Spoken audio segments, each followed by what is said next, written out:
Good evening and welcome to a special edition of the Daily Drum for Monday, December 29th, 2025. I'm Bramante Bryant. Harold Fisher has the week off. Well, the holidays are over. The decorations are coming down, but for many, the debt is still very much up. If you shop till you drop, tap the card one too many times, or leaned hard into buy now, pay later, you're not alone. Now comes the hard part, figuring out how to recover. Tonight, we're talking about how to climb out from under holiday debt, regain control of your finances, and develop smarter habits before the next swipe. This evening, we'll talk about some tips on how to reset, refocus, and move into 2026 with more discipline and less debt. Let's introduce our guest, Muriel Garr. She's a financial education expert and host of the podcast Beyond the Bling. Muriel has more than 35 years in the financial service sector, helping consumers and businesses make smarter money moves. Muriel, thank you so much for being with us as usual. Thank you for allowing me to be here with you. Muriel, let's begin with this. Most folks, I'm going to assume, feel overwhelmed right now, especially those shoppers. So we talk about first steps, right? So what's the first step for someone who should take if they're afraid to even look at their post-holiday debt? You know, some folks spend, and they don't really want to sort of look at what they spent. What's the first step they should take? I almost have in my head what they should do, which is look at the debt, but I want you to tell me what they should do. You're absolutely right. The first step that we all need to take is we've got to face the numbers. We've got to look at what the numbers are. We've got to understand what our total debt is. If we decided to use our credit cards, what the interest rate is on the debt, and what the monthly payments are going to be, and what the due dates are. Without assessing where we are, we can't put together a plan to address it. So we just got to get over it. We got to look at it. Get a cup of coffee, cup of tea, shot of scotch, glass of wine, whatever it takes to get you to a point, where you just got to look at it. And then from there, we're going to develop a plan and a strategy on how to move out of it. Is that normal, Muriel, that most folks spend and they really don't want to look at really what they've spent? I'm not going to say most folks, but I'm going to say there is a large percentage of consumers that go into the holiday with this emotional holiday energy. Mm-hmm. Some of it is positive emotional holiday energy, and some of it is guilt holiday energy. Two totally different, right? Okay. And then we have the third, where we're being enticed by businesses to want to hook us and reel us in and make their priority our necessity. And then we decide that we've got to spend for it. And so in looking at that three-legged stool, that determines how we even face the holidays. Now, there are some that go into the holidays with, this is the plan. I'm going to stick to the plan. I don't care who else comes into the family that's looking for a holiday gift. Hey, hug, I love you, kiss. Here's some cookies, but you're not going to impact my spending plan, right? And then there are others that, go through the drama of not having as a child, or the drama that I don't want my family members to think that I don't have, and I want to have this picturesque Christmas. And that's where we get into trouble. So, there's two sides to that. But our goal is, I think tonight, is to talk to those people who end up, it's December 26th. The mail is coming on the 29th. I ain't going to open it because I know good and well I spent too much. And now what am I going to do? How are we going to get those individuals over the hurdle to getting them back to this wealth creation plan, which is their overall goal? I won't say that I'm quite in that. I don't want to look at it, but I did feel that over the last couple of days. So it's so fascinating. We're talking about, I don't want to look. I mean, I usually look and see what I owe, but that is such a real thing that it's there, but you don't really want to see it. So then the question I would have is, how do you assess, whether whether your holiday spending, for better or worse, whether you're doing it for all the right reasons, is it a temporary setback, right? Or it's a sign of some kind of deeper financial issue, where you can't control your spending. So is it just kind of like, okay, it's the holidays, I kind of go in the hole, this is a one-time thing, or you know what, this is a problem for me? How do you know which one it is? Is there a way to really know? Are there signs? I guess really is what I'm saying. There is a way to know, but first of all, it requires us having an honest conversation with ourselves. So one, we talked about, whether or not we're going to even look and see how much we spent and what we owe. If we cannot curtail and eliminate that debt in 1 to 3 months, then there's a problem. Ooh, 1 to 3 months. If we can't curtail it in 1 to 3 months, that's a problem. If we become anxious about looking at how much we spent and how much we have to eliminate what we've spent, that's a problem. If we went into the holidays with this giving based on expectations of others, then that's a problem. Those 3 factors, if we can look at those 3 factors, that says a lot about where we are emotionally. And it's not just about holiday spending, it's all spending. Because there's this thing that we used to call retail therapy. Mm-hmm. When you're going through, girl, let's go shopping. I'm going through. And I know it is not just a girl thing, but I hear what you're saying. You going through, girl, I'm going on a cruise. I thought you couldn't pay your high note last month. I know I can, but let's go on this cruise, right? Mm-hmm. And so we use spending as a Band-Aid to address other things. So from the holidays, because that's a lot of spending. If we can't eliminate it in 3 months, then we really need to, and the other factors that I spoke to, we really need to look at, what's really going on psychologically within us. Mm-hmm. When you hit on a couple of things earlier, you used the word guilt, and it can swing both ways, right? Either the guilt that might be put on you, or either the own guilt that you create in yourself. Like, I've got to make sure my kids really have a great Christmas. This is the time. I got to make sure I get my mother something. I got to make sure I get my sister something. My feeling is that, and you would know this better than I, that's probably one of the biggest mistakes we make, and then making it hard to recover from that debt. That's just my sense. But is there kind of a one thing that's the biggest mistake that we make in trying to recover from the debt? I think I'm kind of asking 2 questions in one, of like, what's the biggest thing that we put on ourselves? And then, what's the biggest mistake we make when we try to recover from the debt? So I guess I'm really giving you a 2-parter there. Hope that makes sense. When we talk about recovering from the debt, the biggest mistake that we make is we're just going to decide that we're just going to jump into it. We don't have a plan. I'm going to jump into it. I'm going to just go ahead and get rid of this. Mm-hmm. Well, the problem with that mentality is the same premise when we talk to individuals about doing a debt consolidation.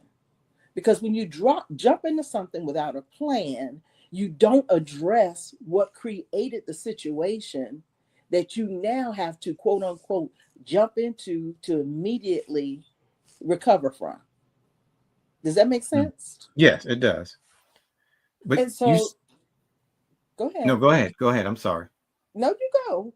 No, because you mentioned consolidating. And I know a lot of times that's an important thing for folks, because you've got, money on different cards here and there. When is that a good move? And is it always a good move to consolidate? Or can it also make things worse? Well, if you have an opportunity to get debt at a lower interest rate, including the initial fee, let's say right after the holidays, let's say you've really, from a credit score perspective, on paper, you look like you're great, but when you look at your bank account that you're not. You're getting these zero interest rate transfer opportunities that are coming to you. You Mm-hmm. know that your average rate on your cards may be somewhere around 9 to 13%, or it may be at 28 to 31%. And so you qualify for a zero interest rate card. The the spending activity from the holiday season wasn't something that was based on emotion. You weren't guilt, etc. It was just based on the economics of what's going on right now.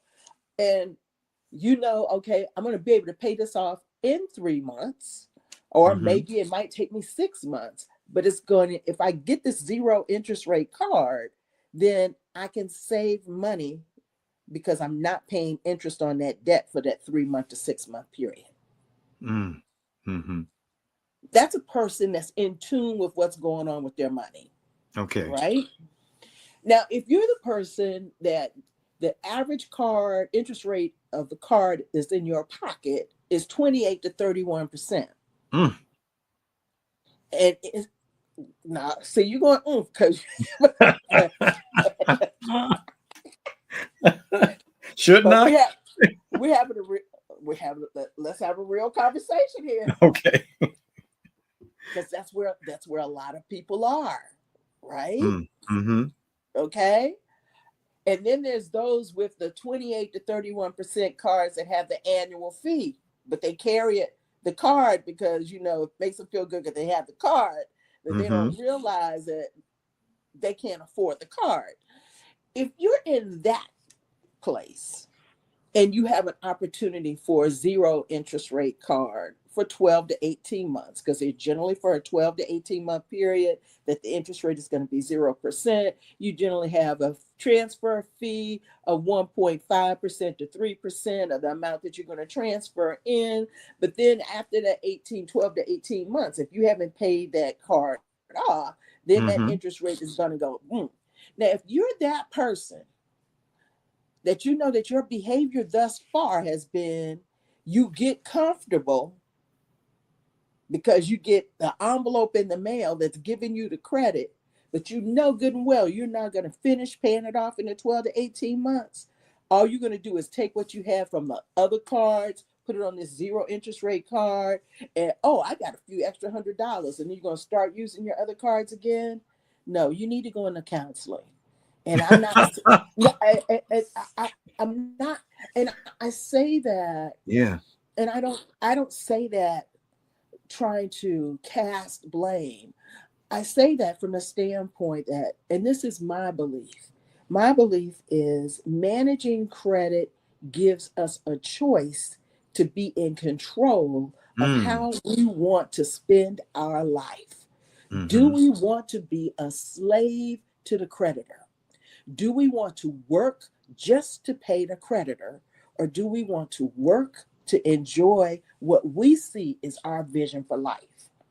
And if we're paying 31 cents out of every dollar to someone else for something that we more than likely wanted but did not need, we continue to be enslaved to the lender and not in control of our own financial destiny.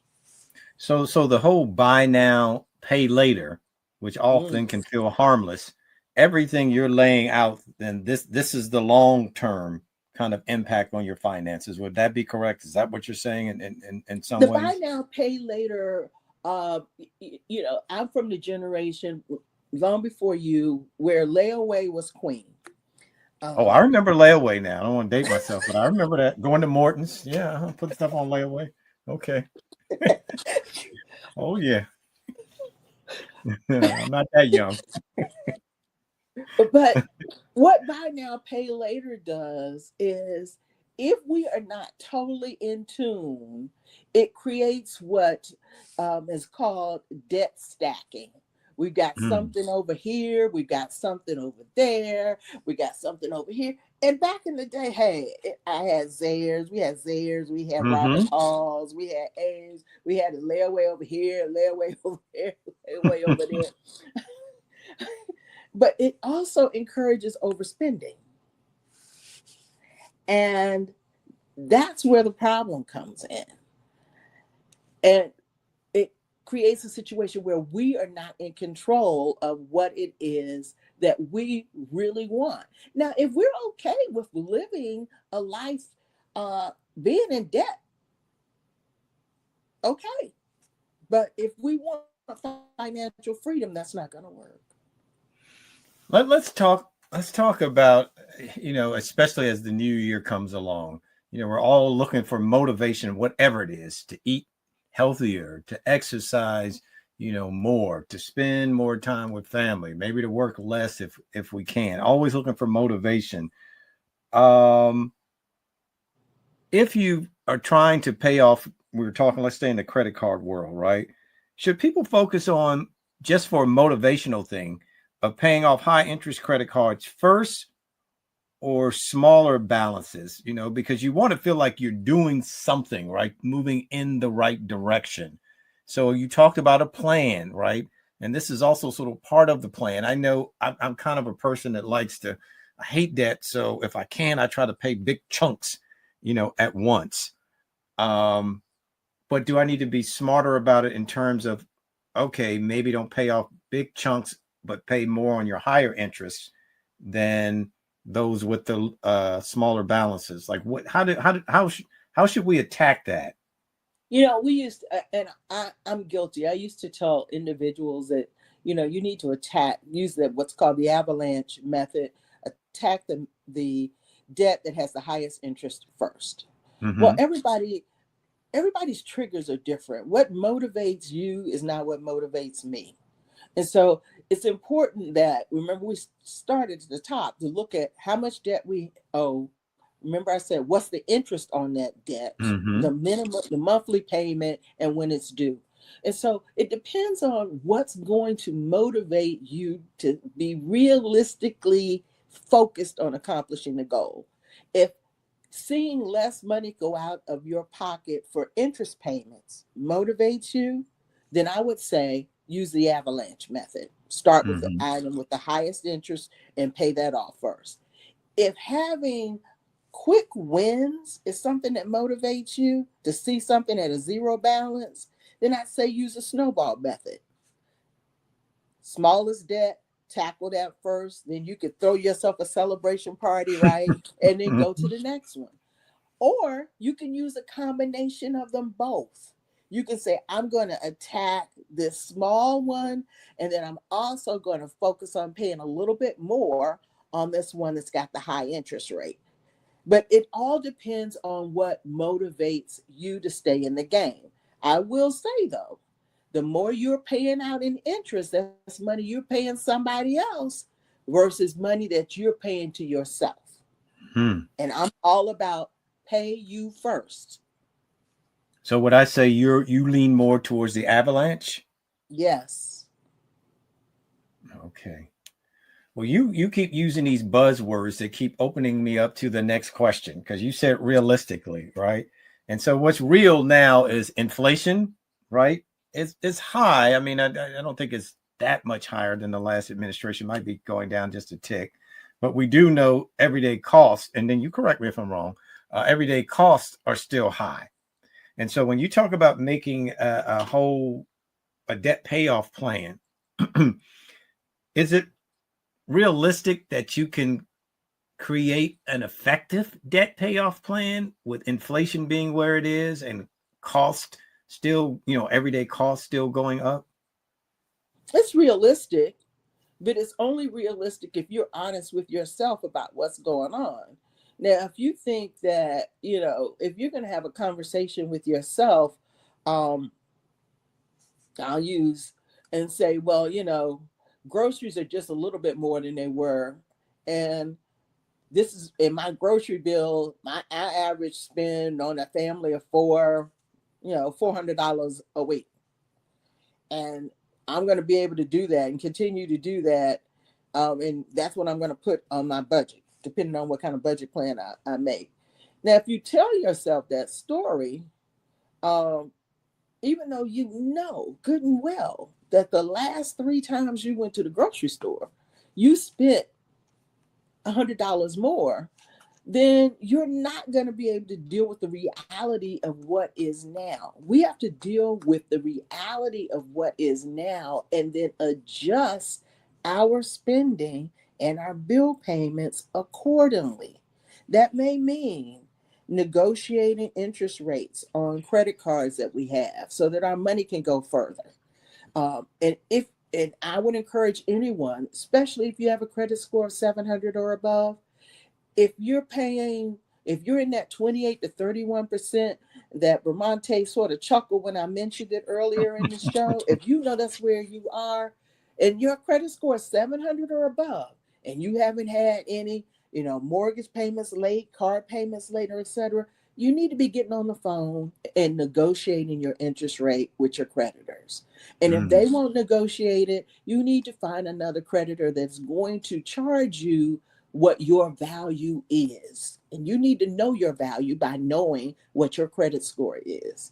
You need to look at what bundles that you have. Do you have your cell phone tied with your cable and other things? Well, then you need to go back to those companies and negotiate what the monthly amount is. The whole reason why they bundle and package that way is because they know the psychology of us as consumers is that once we get something in a bundle, we don't want to go back and break it. But correct. Yeah. And so, but see, we have to understand the mind game that's being played on us so that we can reverse the mind game so that the money comes back into our pocket, not into someone else's. And that's really important during this economic season, because in this economic season, the consumer there's a mind game being played on the consumer. The consumer needs to take back their control, and they got to reverse the mind game so that they will not be forever in debt. Somebody giving you a $1,200 check saying, "Oh, here you go," and you know that cost. You can read whatever report you want to read, but the only report that matters is your checkbook and what's in your savings account and your investment account. If your savings account and checking account is depleted because you've been trying to make it day by day, I don't care, Bramante, what economic report you give me. What's in my pocket is different, right? So I've got to look at the expenses that are going out differently so that I can get out of this debt. So to your point, is it realistic? Yeah, it is realistic. The same game is being played on us. We got to reverse the game so that we can get the money back in order to pay the debt that we've actually incurred. We've just got a couple minutes before we got to take a quick break and bump over to the SiriusXM side. But I did want to ask you quickly about this number, about the 37% of consumers who've accumulated new debt during the 2025 holiday season. Is that about normal? Depending on whose report you listen to, they would say that it's normal, but it is slightly elevated. And that is because individuals went into this holiday season, and we talked about this earlier in the segment, with a lot of emotional spending. Okay, hold right there. Emotional spending, because I want to pick up on that. I want to make sure you can elaborate. So hold that thought, Muriel. We need to take a quick break and say goodbye to our WHUR audience. This conversation on recovering from holiday debt will continue on SiriusXM channel 141, HUR Voices, and on 96.3 HD2. For my WHUR audience, up next is the original Quiet Storm with Raheem Devon. I'm Bramante Bryant. Stay with us.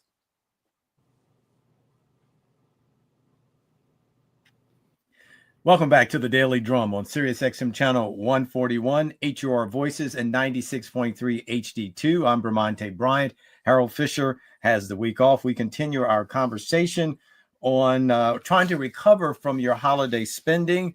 And when we bumped over here to the SiriusXM side, Muriel Garr, who is our guest, the financial expert. Muriel, you were talking about the spending and emotions. We were saying 37% of consumers accumulated new debt during the 2025 holiday season.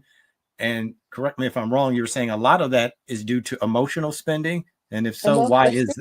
why is that? It's been a hard year, and people needed something just to feel happy. And so, and the way people felt happy is by spending, being able to go and buy gifts for others and for family members.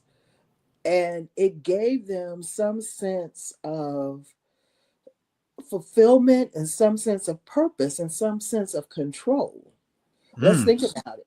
Oh, Let's oh, that's such a, oh, Muriel. Wait let a minute. You're hitting something. I'm spending, but it gives me a sense of control.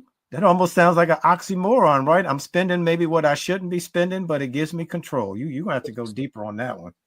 because for a lot of people, they went through, just think about it, they started off the year, they were fully employed, then they went through this whole proving why they needed to have a job or keep a job. Many of them lost their jobs, they were laid off from their jobs, either government or non-government workers. They saw the cost of products and services go up, the income that was coming in go down, particularly the cost of products that were going up because of tariffs and et cetera. And they felt like they had no control over their life.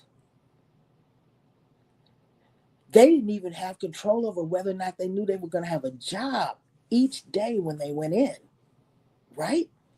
And so the holidays gives them a sense of, I can control this. Oh, and I forgot, they didn't even have control over how much they spent in the grocery store.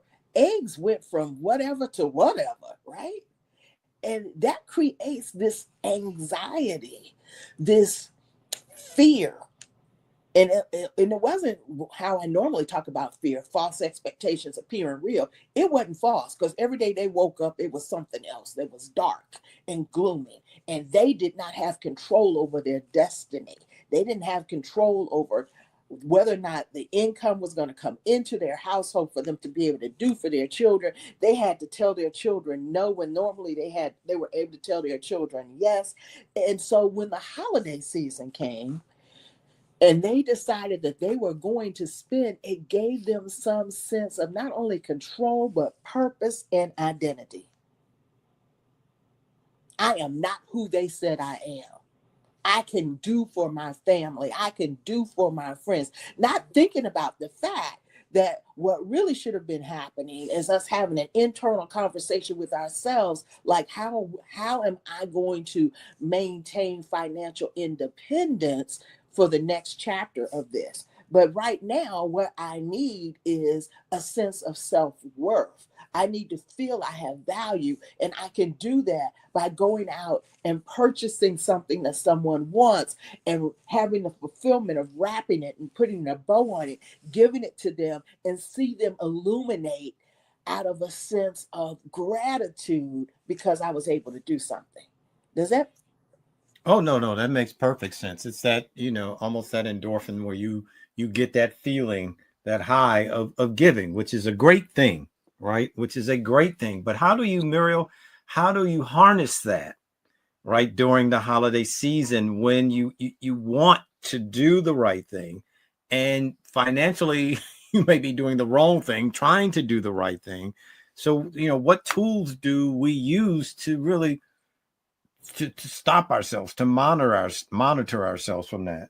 One of the things that I say that we should have is an accountability partner. We Hmm. talk about when we're talking about spending money, you have a banker, a tax consultant, investment person. But now is the time where we really need an accountability partner, someone that we can really sit down and talk to and say, okay, this is my big ticket. This is my overall goal, my overall arching goal from a financial standpoint. I'm going through, I need you to pull me back. It's like that cooling off period that you have when you're trying to manage your spending. If it's a big ticket item, it should be on the list and you need to wait like a month before you just go spend it. Or if it's something when you're going in the store and you're not buying needs, put it in the cart, but walk away 10, 20 minutes. And then if you still want it when you come back, then you go ahead and purchase it. That accountability partner helps us realize that, what you're tying to this rush of being fulfilled is not in line with the big picture.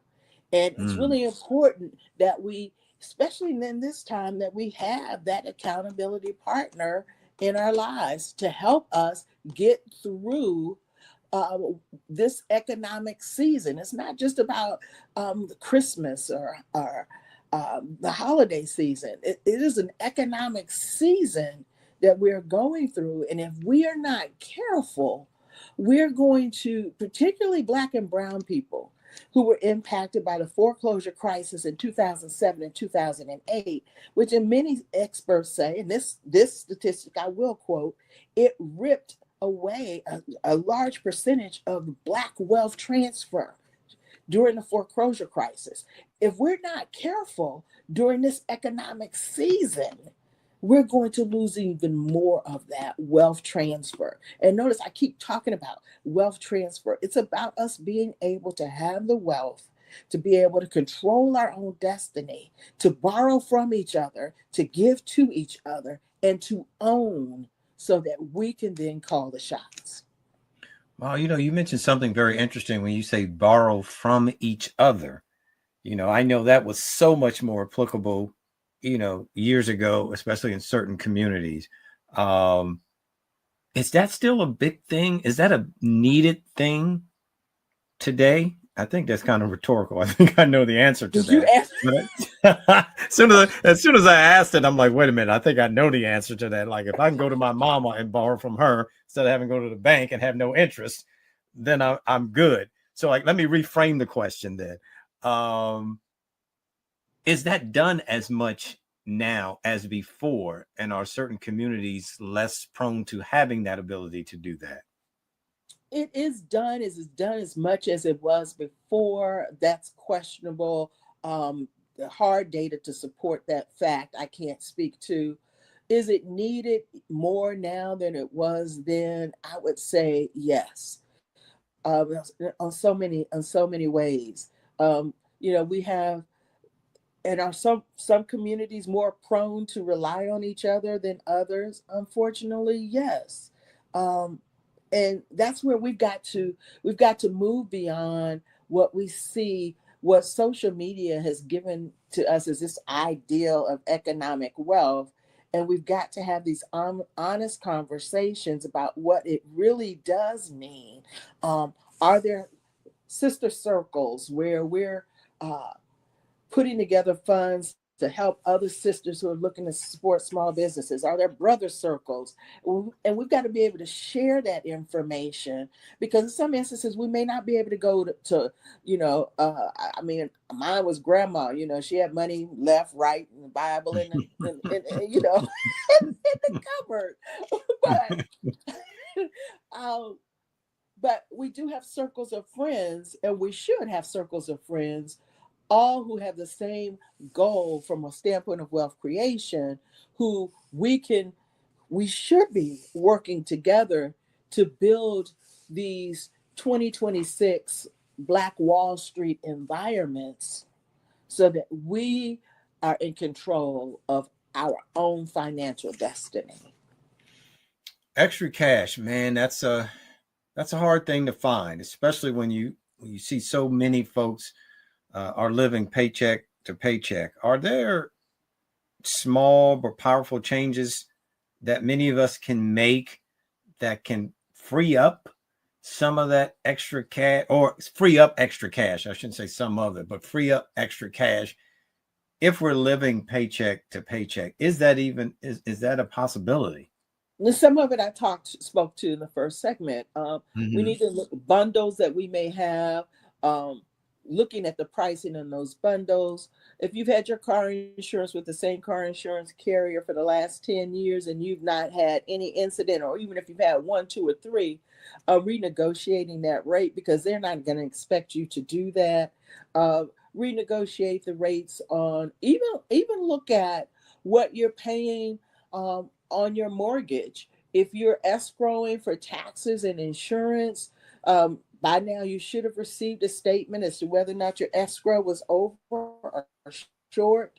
Um, Being able to save $1 here or $1 there. I'm not going to tell you to stop your Starbucks if that's your thing and you're going to do it anyway. Then because, spending is emotional in many ways, and it's where you are. So you got to have some small wins. But look at some of the things that you may be able to do on your own that you're outsourcing to someone else. If you're paying somebody to shovel your snow and your health is such that you can do it on your own, then that's some money that you can save for yourself.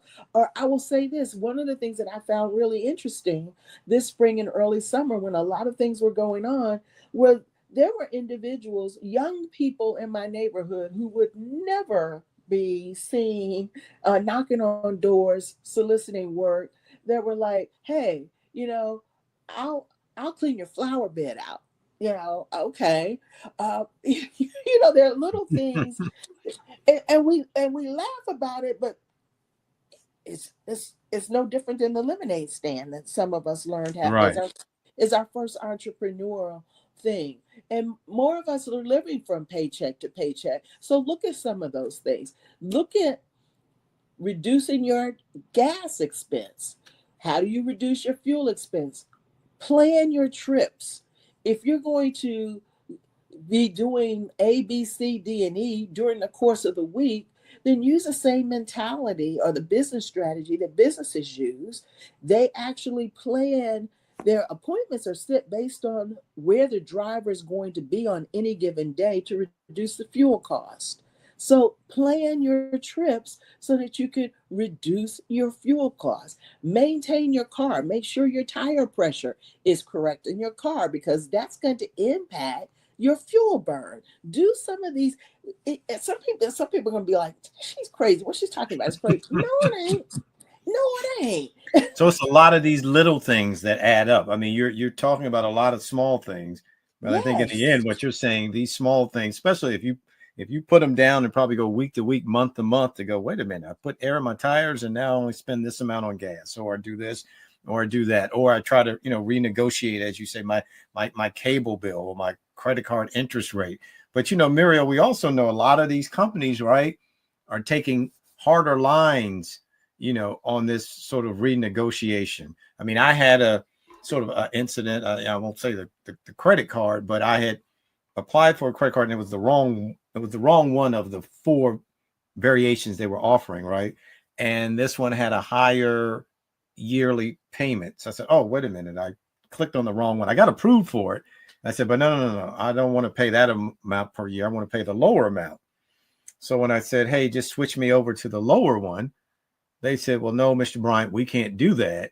You basically have to have us cancel this one that you have and reapply for the one with the lower yearly payment. I said, yeah, but I've already been approved. Can't you just switch it over to the lower one? Because I don't want you to do another hard pull on my account. So I'm in a way trying to negotiate with them, thinking it should be easy because they have my information. I've already been approved for a card. I just don't want to pay $150 a year. I'd rather pay the $99. They said, well, no, you got to apply for another card. I said, I'm not going to have you do another hard pull on my account when you've got my record. So my point is, some of these companies, that's not necessarily renegotiating, but it is negotiating, but they take a hard line. So I'm thinking you would rather lose a customer than just give me a card that's a little less and not make another pull on my credit. So how do you maneuver around those kinds of things if a company won't renegotiate with something you already have? And in my case, I had to cancel the card outright. And I just out of, what's the word I'm looking for? What I thought was right. I'm not going to apply for a new card. So is there any way to maneuver around these hard lines that some of these companies are taking? Or do you have to do what I did? Say, just cancel the card and I'll move on to some other business? First of all, I applaud you because most people get so excited about the fact that they got approved. And I'm just telling you, I've been doing this a long time. People back in the day, they got so excited about getting a credit card offer in the mail. They were so excited. And oh my gosh, Miss Muriel. And I was like, stop being a toaster client. Start being a Super Bowl client. And that's the difference. We'll talk about that on a different show. However, you have to be willing to walk away. Also, we have to realize that the person that we're talking to is a frontline person and is not the decision maker. Okay. And so we have to be willing to stand firm, elevate our call and concern to the next person in control. And if they don't want to help, the next person in control. And just like companies have taken a hard line, consumers have access to the most valuable tool if they want to express their opinion on how they feel they have been treated. And that is social media. And companies do not like a negative image of them being posted out on social media. And so we need to understand our strengths. Yes, customers have taken a hard line because that's where their profit margin goes in. When they're charging us these fees, interest rate that greatly exceeds their cost of funds and their cost of doing business, because then that goes into their profit that they have to pay their shareholders. I get it. We need to get it too, but we also need to think like a business. We need to think like a shareholder, and we need to say, well, you know what? You're just a frontline person. And it's not that you're just the frontline. I'll share an individual who is one of my clients that recently spoke to me and shared a situation where they had to go through 3 lines of people to get to, and they shared it with, because they were excited. They were like, "Scar, this is what happened." Said the first person didn't want to, I wanted. I said I need to speak to the second person, and by the time I got to the third person, I got exactly what I wanted plus some more. And we chuckled through it. and I had to warn this person. I said, "Let's not be abusive in the process." Because when you know how the game is played. Sometimes you can get too excited in the victory, if you get what I'm saying. I get you. Well, I don't think I made it to the third person. I got to the second, so I probably should have asked for one step further, but maybe I'll still call back, because I think the card would be worthwhile for me based on how I travel. I'll leave it at that. So, but you always have a choice though. And if you're going back to the card, and I'm hesitating here because I want to be careful as to how I say this. You said you think it would be beneficial to you because of how you travel. Correct. But make sure it's not the only option that's beneficial to you because of how you travel. Okay. Because I would suggest to you there is another option that's just as beneficial. And if you go to the other option and share with them, the reason why I'm coming to you is because option 1 did not respect me as a client that's coming to them with this profile. Doing that, going to option 2, you will find that option 2 will be more grateful than option 1 and would incentivize you accordingly. I need to write all that down. I got the recording. We're recording this. That's such a good line. That's a lot to remember, but it sounded so smooth. I hope all the listeners got that, because basically, in short, hey, listen, I wasn't treated right by this other business, and here's your opportunity to treat me in the manner that I feel like I should be treated. And if such, you'll have a long-term customer. Exactly. Well, that was pretty good. I should have wrote that down for myself. So, Muriel, let's talk, if we can, about families and money and debt and even shame or blame during the holidays. How can families talk about money without sort of having a feeling of shame and blame? How do families talk money? It's the same way. It's the same, and this is a family show, so let me make sure I keep this PG-13. It's the same way in a relationship, if you're going to have a difficult conversation with your partner, you make sure that the atmosphere is right to have that difficult conversation. Because they're going to receive you based on the atmosphere, right? And then in setting the right atmosphere, it's not making sure the conversation is not a blame game conversation, but what you're seeking to have in this conversation is you want people, you're just saying, I just want you to listen. I want you to listen to what I'm struggling with right now. And tell them, I don't want you to fix it.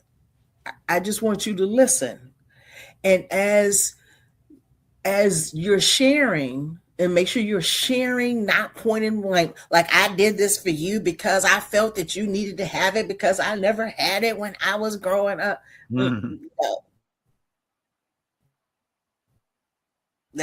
Right? No. You know, I felt compelled. And as I felt compelled, I was off. I'm compelled, so I was off message. I was off message for what our family message has been. And if our family message has been, let's say, for example, our family message has been, we're going to buy a house.